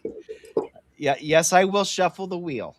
I just took off the names off the wheel. So everybody, yeah, Brother Anselm's got it right. Although I think his name is already in there. What'll happen is if your name is one of the winners, I'll have you email winner at thebadnewsbards.com. I don't know if you could hear the train. Can you hear the train? It's the 1027 coming by. No. But yeah, so just email winner at thebadnewsbards.com with your I need your contact information. First of all, we're going to need your actual shipping stuff, right? Dave and George you guys are going to ship the stuff direct to them when it comes out for whoever wins the Arduin box set, right? Sure. And Yeah. what are we going to give away? Because I know I've got a set of cards and maps that you had already sent me ahead that we're going to be doing. And we're going to be giving away the big thing is going to be the Harbinger edition of the Arduin Trilogy. Correct. And then were we going to do something else in between? We were gonna do one set of the obsidian dice with the Okay. crown logo on the D20. Okay. And I think and that's going to be it. We'll start off with the cards and the maps, right? And we're Yep. going to do this. We're going to go ahead and give everybody 1 minute. Cam, go ahead and take it for a minute while we're going. I'm going to put us all back, take myself off of the big screen here. And what would you like to add to things? Wait a minute. Questioning or what are you talking about? Sure. I mean, if anybody's got any questions Well, you know what? for them while we're trying to get people to jump in. What I would like to hear, just what's your 2-minute pitch on Arduin? Why is this the the setting that people should really check out? There you go. What I would say about Arduin is, and we've said it a couple times, Arduin is truly a blank canvas, Cam, that you can color the way you want to. It's anything goes. It was the primal system where you mixed and matched. When you go through all the books, there's a 1 through 9 grimoires. You're gonna find a world of all types of things, from sci-fi to horror to fantasy, and flavor beyond flavor. He has liquors in there, meals in there. He has all types of ideas, cults, religions, and it's different. It's different because when he created that, it didn't exist. A multiverse, Sure. the gates didn't exist. So you're talking something that even to this day will still give you a gold mine of ideas for any type of role play game, and it bolts on perfectly to any edition of D&D. So it's the ultimate add-on that you have for a system. Any type of game that you're adding for flavor reasons, or you're looking for some new spells that are different or monsters. This truly gives you some different things that you can use in your game and kind of spice up your game. So right now, Arduin is that ultimate add-on to a game that you can find. Truly is. It's Sure, like a chock toolbox full of for. tables. Yes. Yeah, I mean, literally, it's page after page of tables of this, and when I was going through the one, because I sat down and I was reading through the one that, of course, the one that came into Portal to Adventure, right? The box set, the Yeah. trilogy, is the same. It's just been reprinted. The paper's brighter, and it's got that edge, that spine now, along with the extra material. But there's literally, I'm like, oh, is that where they got that? There was a lot of those things that I found in there. What do you think about that, Rich? Did you when you went through it, did you see some stuff that, like, You know, that kind of looks familiar, and that came out when? 70 what? Um, when I was going through it, I more or less was looking at a lot of the artwork because I've never seen that kind of art before. When I first met these guys, they were telling me about Arduin because I've never heard of it. So they gave me some of the books, and I was going through the material. But the thing that really got me going with Arduin is the Bloody Arduin that's coming out. I'm extremely excited for it. Arduin, Bloody Arduin, yeah. Oh yeah, because I'm playtesting with these guys, so I get to get inside info about what's coming out, and it's amazing stuff. And it's stuff that I'm going to, because I'm going to be running Bloody Arduin when it comes out. Ah, okay. Well, Dave, what do you have to add? I typed it in the chat. For me, it was it's just the sheer amount of detail that it brings to your imagination and your thoughts. I mean, who else touched on gangs, and who else touched on, the illicit drugs or the underground, networks. Well, and Dave saw a lot of weird stuff, right? He was in country before, people knew we were in country. I think when he Yeah. was. Go ahead, tell a little bit about his background. Yeah, Dave, just for, and I know we've talked about this before, but if anybody hasn't heard it, Dave Hargrave was a combat photographer in Vietnam, but in actuality, he was, also a Department of Intelligence, operative. He worked for the Department of Intelligence, and he was a combat photographer. He was in places in countries that technically they weren't supposed to be in. He was involved in operations. Unfortunately, that caused some of his health issues because of the things he had to do and be. And a lot of the footage that you see for Vietnam, the wartime footage, the raw footage or photographs, more than likely came from Dave Hargrave because there weren't many of them that were there covering. And he was one of the few that was there getting all types of information, gathering intelligence and so forth. So that shaped how he did Arduin. And what I wanted to say, a couple things, like when he did his dungeons, you're going to find traps that you could just tell his real world experience, affected that. He has dungeons that have tunnels. And what I mean by tunnels, it's tunnels within the dungeon that go, kind of like the tunnels they had in Vietnam. So you could see that influence, 100% in all his games. And you're just now starting to see that, I think, in some of the other companies. Correct. And the other thing I'd like to say, Dave Hargrave's style, the Hargravian style of dungeon making and the things he did, you can see other people obviously are using it. I mean, a lot of the industry took from Arduin, right from the beginning. Once Arduin came out, people have been delving into that well over and over. And you could see his influence. Jonathan Tweet was the lead designer from Third Edition, called the Arduin, and he has it on his blog. It's been there a long time. Said the Arduin Grimoire was the coolest RPG book ever made. So if you look at Third Edition, there's a lot of influence from Arduin that went into it. Fourth Edition, with the lead designer was Robert Heinzko, and he is a big fan. Monty Cook from Monty Cook Games, guess what he's a big fan of? Arduin. So you can see where a lot of that influence kind of went into the industry. A lot of people took and still do from Arduin. There's people talking about mana systems for Magic. Hargrave was the one that hit that. Criticals and fumbles, that was Hargrave. I mean, there's so many concepts. The primer, and I hope you guys don't mind me going off on this, but I wanted to go on a few things. When you look in that primer, and I've showed this a couple times, we just discovered this.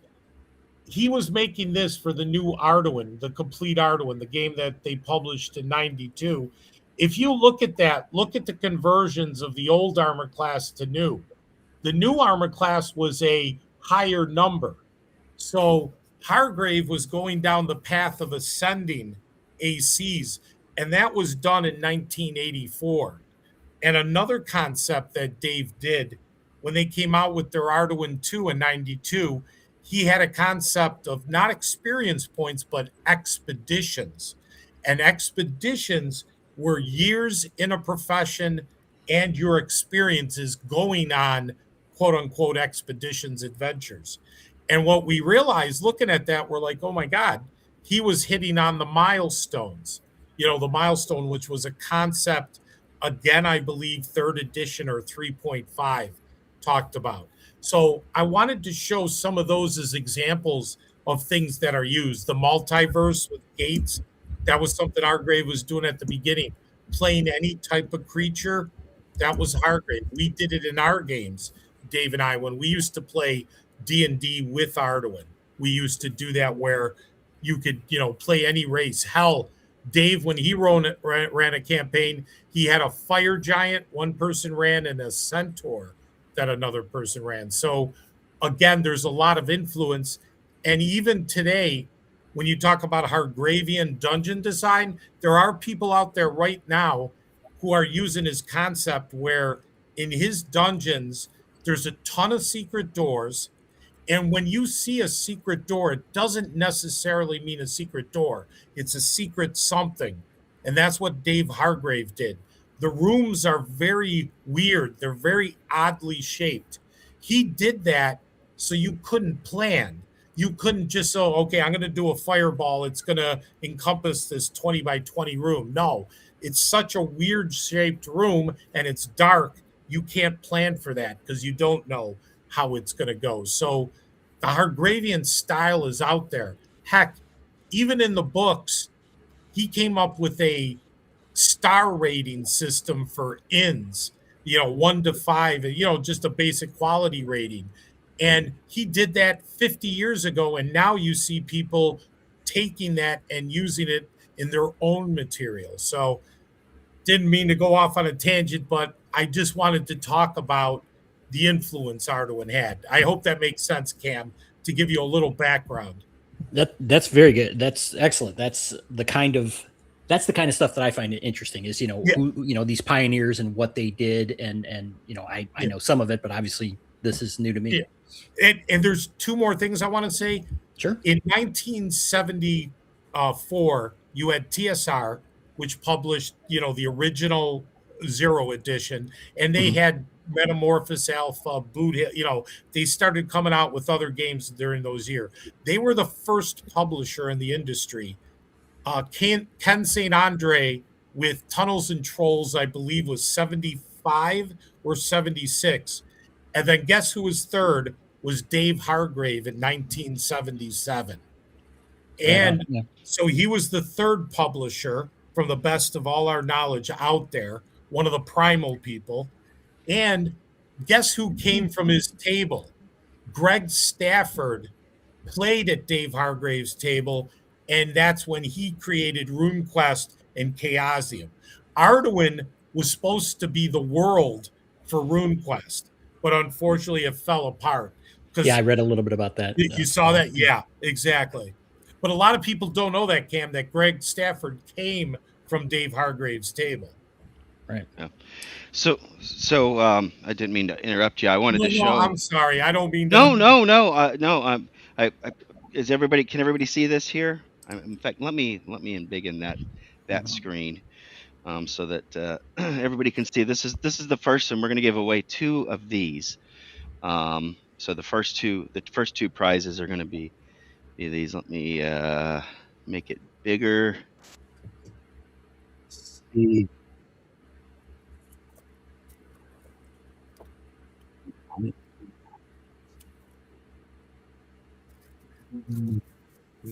No, well, stuck Rich back up there in the big one. Let's see here. Yeah. Let's see here. It changed my microphone. Okay. All right. Can you hear me, guys, again? All right. So what I've got up here, this is the map and the card set. We're going to give away 2 of these. And let me show you what these look like without the green screen. As you can see, this is all real stuff here. These are real books. These are not pictures. Um, and a lot of this stuff is stuff that either some of it came in the Portal to Adventure, and some of it I picked up at CNYCon. This is the card set. You guys see that? Looks good. I Yep. see my camera. Yeah. This is the cards that we had at the CNYCon. This is the map of now. Is it Corinth or Corinth? Orange. Sorry. Yeah. Corinth. Okay. And this is what the cards look like inside of the box. These are the different character cards. And as you can see, it's got a picture on the front. This is the quick start set, right? And it's got the character sheet on the back. Then this is the weapon card. And there's on the back side of that with the stats. And as you can see, there's several of them for the different ones, along with their weapons. This is the reason I wanted to get this on this camera, because he's green, and he would be mostly invisible. And while he's a mage, that's probably not a good idea for him to show up transparent. And in addition, there's his staff. Here's some of his mage spell cards. Right, got a couple of those. Option 2, and then this is what the High Elf Priest or Priestess, and her lovely garb there, and then of course spell cards for the priest. And then is the Fraint in here? Is that because that was a playable race? Oh yeah, okay. He must be last in my list. This has probably been shuffled. This is the warrior. Yep. Yeah. Rune warrior.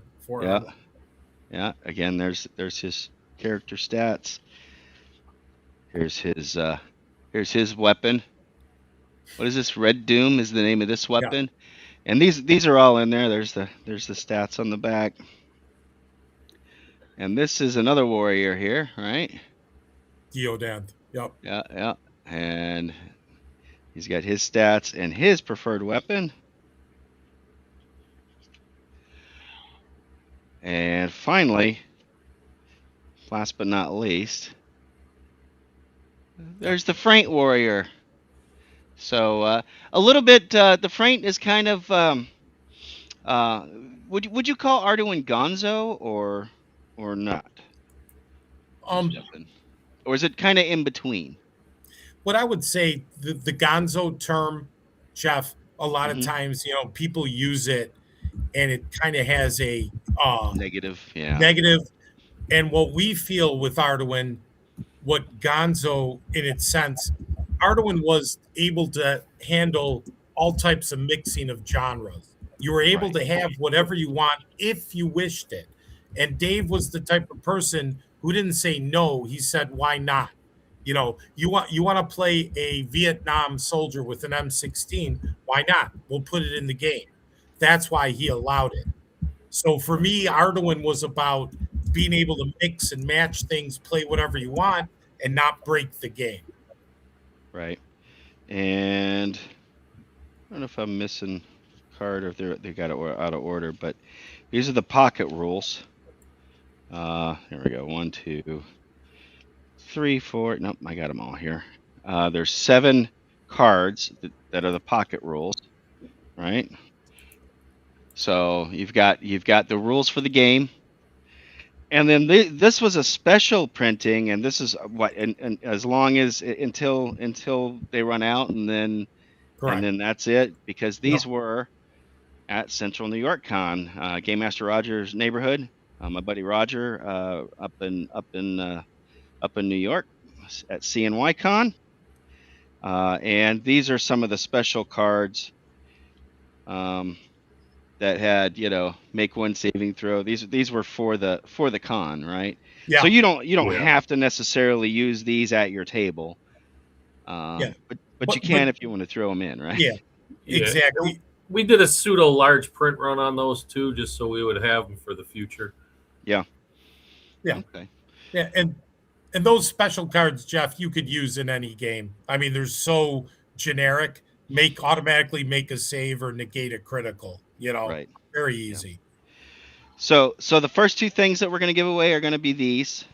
All right. And I'm going to go ahead. Everybody that's entered, I think we've given everybody enough time. Cam, I know you're up against the clock. So everybody in that's going to be in, hopefully, exclamation mark wheel, get it done now. And you got like 1 minute, I think, and then we're gonna start doing the giveaway. And then after that, we'll give away the dice, the obsidian dice. Bring myself back up on here, and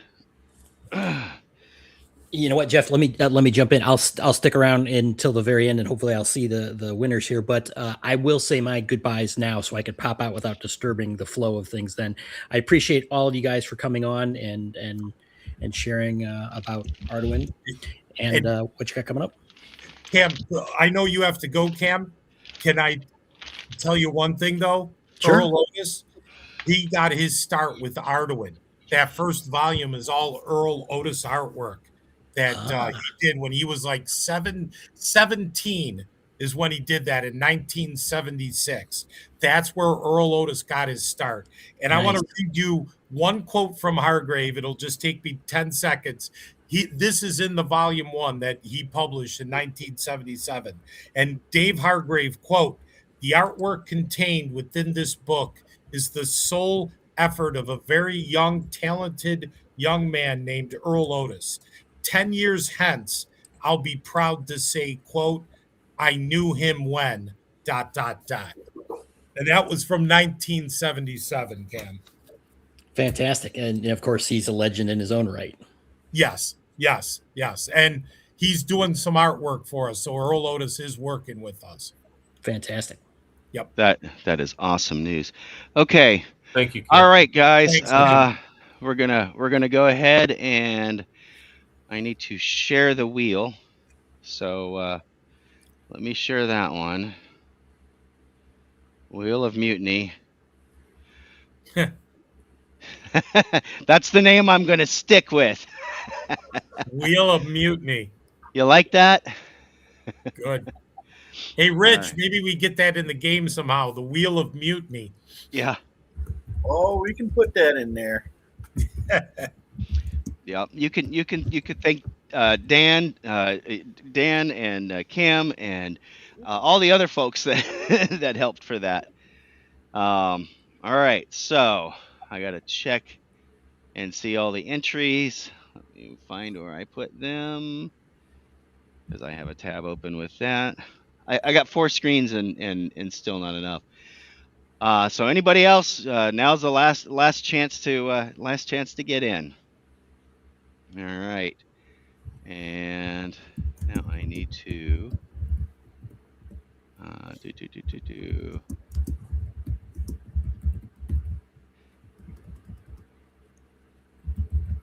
All right, I think everybody that's going to be in is in. I'm going to copy all the eligible entries at this point. And let me see how to do that. Okay, and then we're just going to take off all that stuff.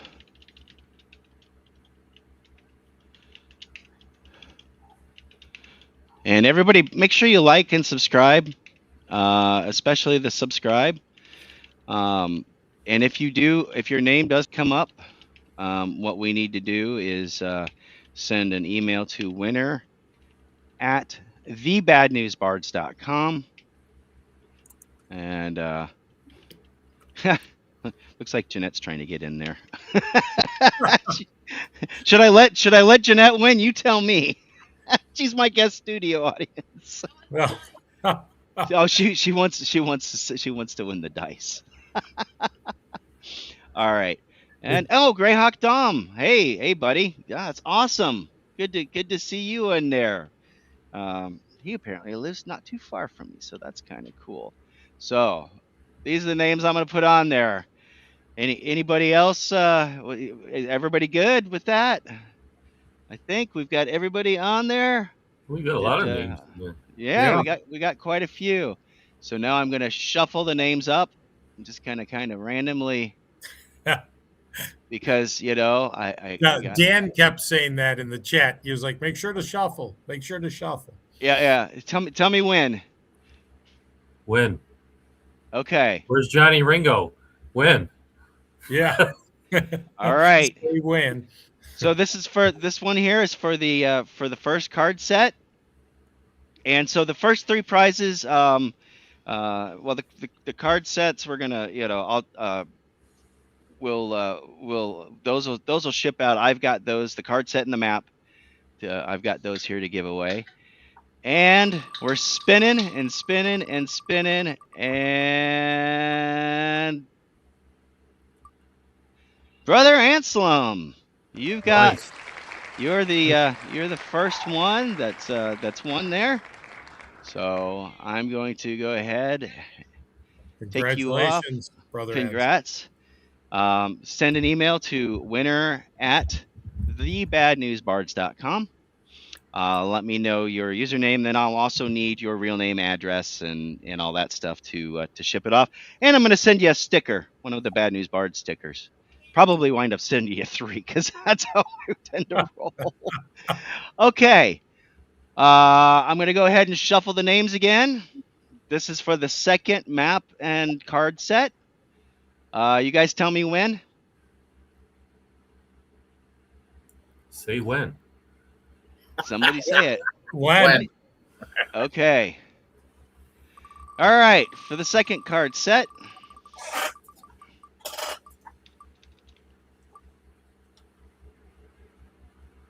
Matt Sherman.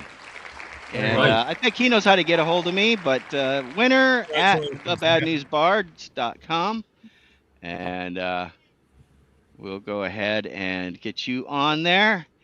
And should I go ahead and put everybody back on for the Obsidian dice? What do you think? Yeah. Okay. And I think there's somebody, Alidate57 just came in the chat. Yeah, I'd grab everybody you can. Grab all the names again? Yeah. All right. Why not? Just kind of do a reset for the dice, and then when we go to the box set. Yeah. We will. Anybody else? If you put it on there, ! winner, in the chat, and that'll get you on there. I'm gonna go ahead and recopy all the names again. Bo Paints Minis just jumped in there too. All right, I guess we'll give you another minute. Brother Anselm's asking for your email. It's winner@thebadnewsbards.com. Here, I'll put it in here. Winner@the.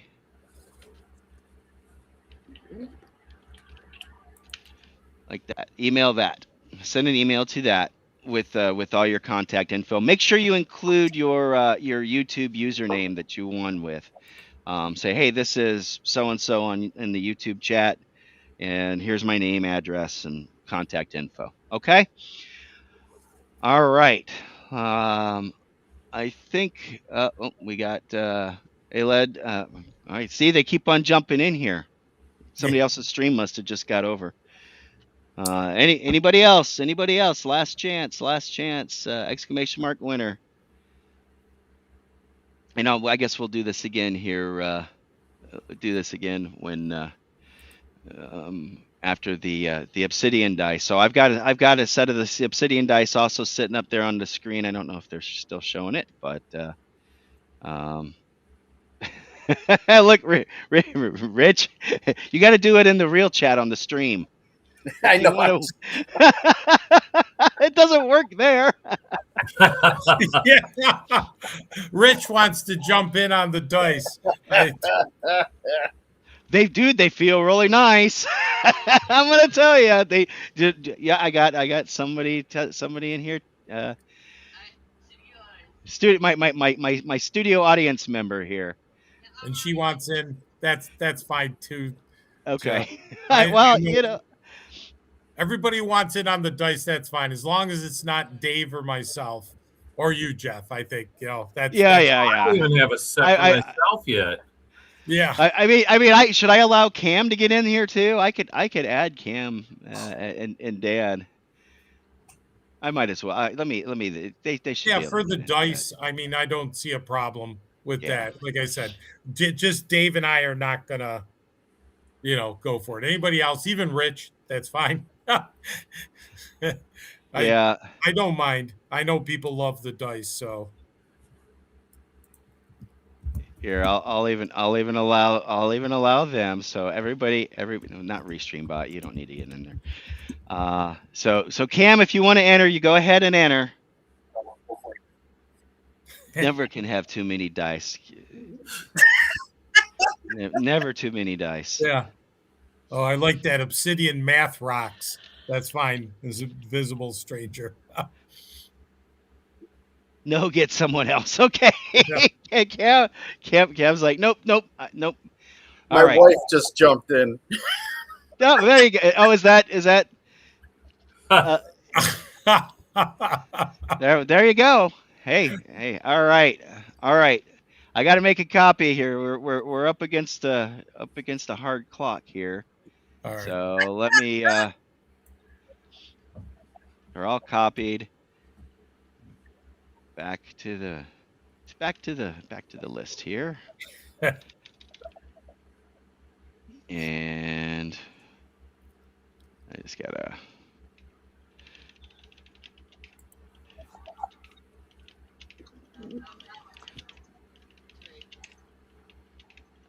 Going through the list. We didn't. Let me know if somebody else tries to enter because I got a list here. I'm editing. So. No problem. All right.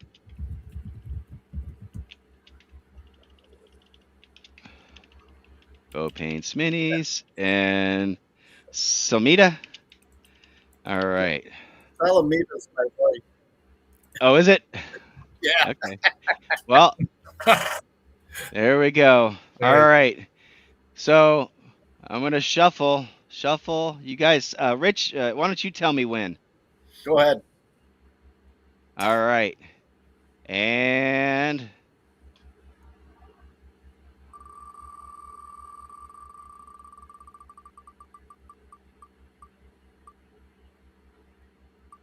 Robert Santon. There we go. Hey, Robert. you've got the copy of the dice there, Robert. So send me an email, winner@thebadnewsbards.com, and we'll get a set of the dice out to you. And let me see, dice. Yeah, they are heavy. They're nice, solid ones. I would recommend rolling them on something soft. Yeah. So I am not going to remove anybody. I'm going to reshuffle here again. Are we ready for the big one? And this is going to be for the set, right? We didn't have anybody else that tried to jump in last minute, did we?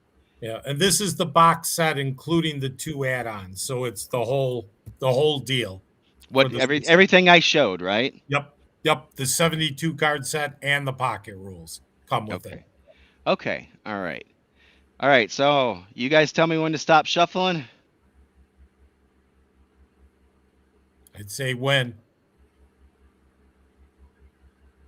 Now? When? Yep. Yeah. Okay. All right. For the Arduin box set. You don't need to be on that. Okay. I'm gonna take Jeanette's name off of that. I already bought it. I want to make sure that we give. Okay. She just wanted the dice. She wants it dice, but gotta love her. Well, you got to meet her. So all right. I'm gonna go ahead and spin.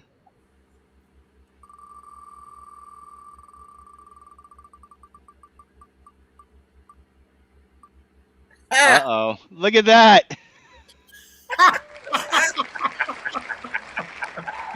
Sulamita. Oh, what do you think? So I need you to send me an email to winner at the Bad News Bards. George, you could And just drop it off at the Yes, house. I know. That's just yeah. That's fine. We'll just remind us, Jeff, and we'll take care of it here. look at that. That's funny. All right. All right. Let's see. So let me bring it back up here. Shrek. Yeah. That's a friend of mine, Shrek D's. That's funny. But yeah, definitely send me email winner at thebadnewsbards.com. And let me know your YouTube username and the address to ship stuff to you at. Let me see. Let me bring myself back on camera and put it back to normal. 'Cause, Cam's already dropped on us. He's going over to Top Lofty Lounge, and there's a show that started about 3 minutes ago. But anybody in the chat have any other questions? Yeah, free shipping for Dave and George or Rich. Thank you, everybody. That was great. The only thing I was going to ask, Jeff, I know you and your wife, Jeanette, played in the card game. You said she really enjoyed it. She did. Okay. Yep. Yeah. Oh, she loved it. Would you say that was your favorite? Well, here, Yeah. let me. If she wanted to say a couple words. Here, Rich does a tremendous job, by the way. Rich really is unbelievable as a game master. Yeah. There's Rich. There's the guy that ran the show. Here's my wife. She's hanging up here. Good to see you again. And I should be on the big mic now. Can you guys hear me? Can you hear me? Yes. Can you hear me? Okay. Yep. Can you hear her? What? So what did you want to ask her? No, that I know you. My understanding is you really enjoyed the game, and I was wondering if you could just say from your perspective what you liked, or how was the game to you? So from your perspective, how was the game to you? Did you really like it? The Arduin, the one with the cards, that we did here. What'd you think of this? Oh, I rolled a couple of zeros on the game, and I thoroughly enjoyed the game. But I did roll a couple of zeros. I did, and it was challenging yet exciting at the same time. It was so great. I can't wait to go back. So Wow. That's awesome. It was Thank so you. wonderful. he said thank you. Yeah, she can't hear you because I'm hearing you in this ear. Oh, I see. So it's kind of, that's why I'm relaying. If it's awkward. Relaying. I'm sorry. A testament to Rich. Yeah. Yeah. He did a good job. We had fun, and your DM was awesome. there you go. We had to dig him up. You had to dig him. Was he buried? Is he undead? Yeah. Bo Paints Mini says hi, Mrs. Jeff. Oh man, yeah. This was great. We had a great time. The other show is going to be at. There should be it should be in the chat. It should have popped up every now and again. Top Lofty Lounge here is where Cam is at now, and that's where we're going to be going here in just a minute. But I wanted to give anybody else that wanted to ask a question real quick for Dave or George. I saw someone, Jade Nove, 3655. Yes, we are going to, as we get ABA completed, we are going to try to show off some more. And the pocket rules give you some chunks of ABA. We kind of blended that in there. but we're going to do more with ABA coming next year. The next game Rich is going to run is probably going to have a lot more elements of ABA already ingrained in it. So you're going to Ooh. see more and more of Arduin, Bloody Arduin start to come out. How soon can we expect it here now? Is that still under wraps or what? We've kind of said it, Jeff. We're hoping to do a Kickstarter next year, 2027, 2028.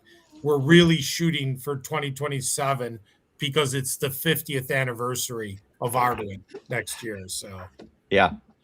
Got a question for Dave and George by Theo Paint. Oh, the add-ons, the 2 add-ons automatically come with the box set, Bo. They're the 72 card set and the pocket rules.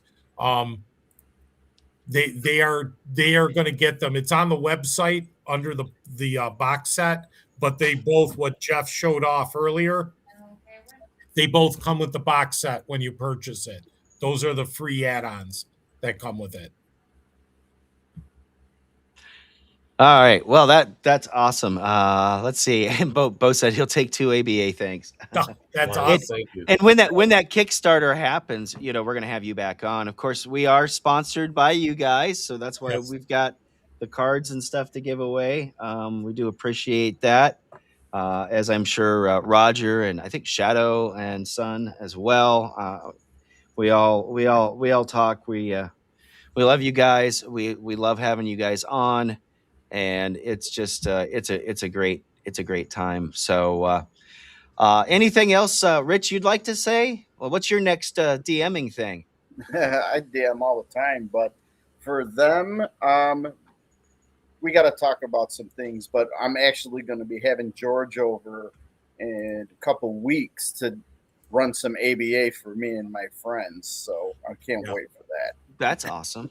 Are you going to Roger's thing in the fall, this December or whatever it is? I think he's doing the just a single day thing. Yeah.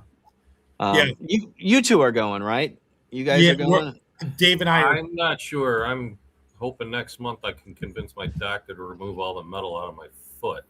Oh. That's going to be quite an argument. So if I get that, I won't be walking. Yeah, we're gonna see. We'll see if we can make it, Jeff. So we're not 100%. Like Dave said, it depends on his medical stuff, but we're gonna try to do that. I think it's December 12th. It's a game day. See, Central New York on game day, December 12th. Yeah, So, it's just it's pretty much kind of a local. It's just a 1-day thing, and it's something Roger's putting together. I think Dan is going to be up there. Dan, the final arbiter. I think he's flying over because he's insane, but I love him anyways. Yeah. And but for the most part, it's probably going to be people that are within driving range, right? Yeah. So correct. Yeah. All right. So the next show that I probably will be on, we do a Hyperborea stream. We're doing the stream right now where Dan is running a Hyperborea thing. That'll be tomorrow at 8 p.m. Eastern. And then, of course, Wednesdays, I'm on a Babylon 5 retrospective. So any of you guys that like Babylon 5, check us out. We're always looking for a tail gunner. Right now, we're in season 4, so we're past the Shadow War and now into the Earthdom War, the Civil War. So it's all kinds of fun. Dave, George, what you guys got coming up soon? Anything? Where's your next appearance going to be? Well, the biggest thing we'll have is next Sunday.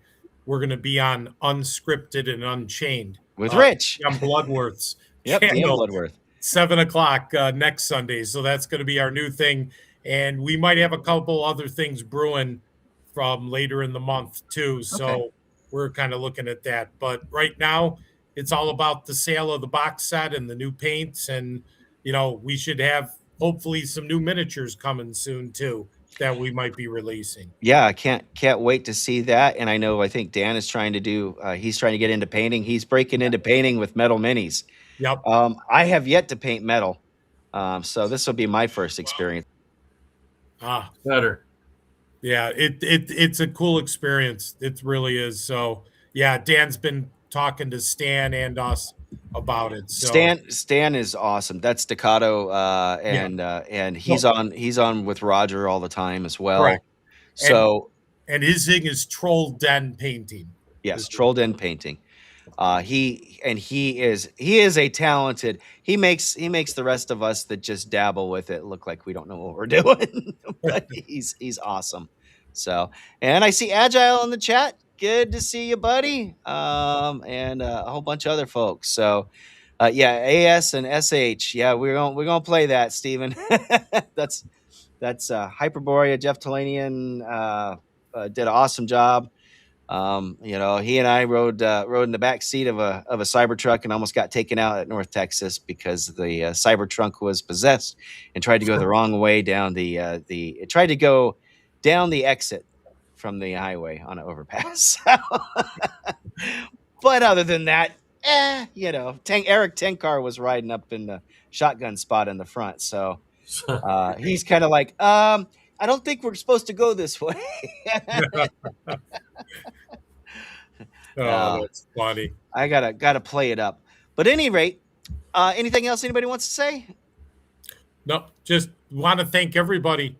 This was great chat, everyone. Jeff, we really, it's an honor to sponsor your channel and everything you, Cam, and everybody else does, and everybody else. Roger. Thank you to everybody here.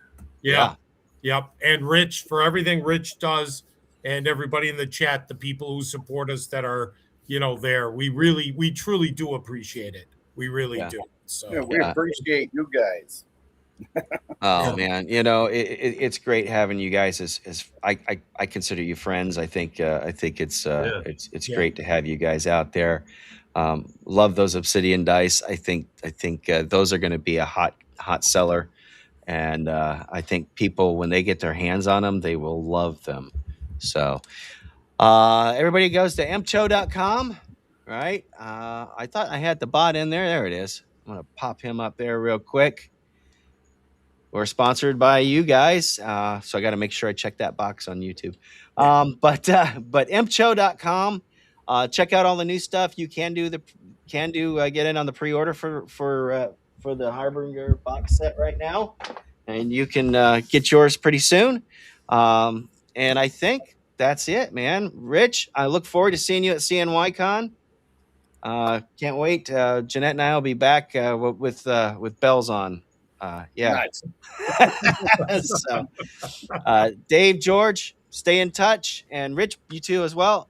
Everybody, be sure to like, subscribe, check us out. We got some more great people coming on. Last week I had Merle Rasmussen on. The week before that, Alan Hammock. So I try to get these big guys on the show whenever I can. So really, really great learning all about Top Secret and the TSR days in the late 70s and early 80s when everything was still in flux. Kind of like the Arduin thing. I think Arduin had a lot of influence on stuff. Right. I think a lot of Dave Hargrave's ideas got incorporated into some of the early D&D. So, all right, with that, I'm going to go ahead and roll the credits. If you guys want to stick around just for a minute afterwards, and we'll have a wrap-up discussion. Everybody else, thanks for coming. Have a great evening. Thanks, everyone. Have a good night. Good night. Bye. Good night.